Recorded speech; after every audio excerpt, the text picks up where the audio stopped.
আসসালামু আলাইকুম। কেমন আছেন সবাই? আশা করি সবাই ভালো আছেন। আলহামদুলিল্লাহ আমিও ভালো আছি। আজকে সন্ধ্যার ঝটপট নাস্তা হিসেবে মোমো তৈরি করেছিলাম। চলুন তাহলে রেসিপিটা আপনাদের সাথে শেয়ার করি।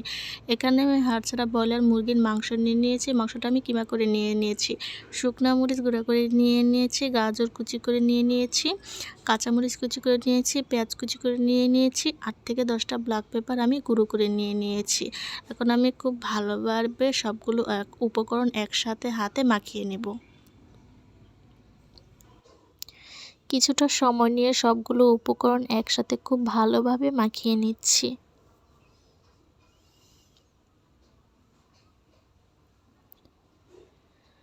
খুব ভালোভাবে মাখানো হয়ে এলে এখানে আমি অ্যাড করে নিব স্বাদ অনুযায়ী কিছুটা টেস্টিং সল্ট আমি এখানে দিয়ে দেব। এটা অপশনাল, আপনারা চাইলে দিতেও পারেন, নাও দিতে পারেন। তারপর এখানে দিয়ে দিলাম আদা রসুন বাটা। এখন স্বাদ মতো লবণ অ্যাড করে খুব ভালোভাবে মাখিয়ে নেব। ধনিয়া পাতা কুচি করে কেটে দিয়ে দিলাম। এখন ভালোভাবে মাখিয়ে 10 মিনিট রেস্টে রেখে দেব। ডোটা তৈরি করার জন্য নর্মাল পানি পরিমাণ মতো, সয়াবিন তেল স্বাদ মতো, লবণ দিয়ে একটু শক্ত শক্ত করে ডোটা তৈরি করে নিয়েছি। এখন 10 মিনিট রেস্টে রেখে দেব, তাহলে রুটিটা বেলতে সহজ হবে। এখন আমি মোমোটা তৈরি করার জন্য রুটিটা করে নিচ্ছি। ঘুরিয়ে ঘুরিয়ে রুটিটা বেলে নেব।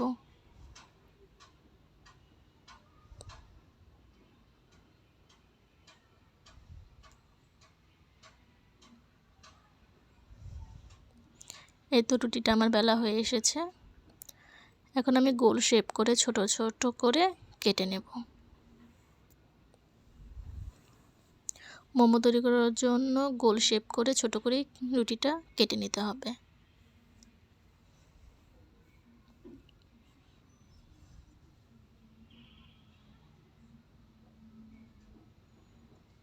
এতো আমি গোল করে রুটিটা কেটে নিলাম।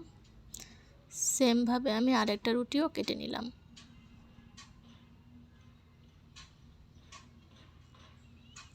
এখন আমি রুটির মধ্যে মোমোর জন্য পুরটা ভরে মোমো আকারে শেপ দিয়ে নেব।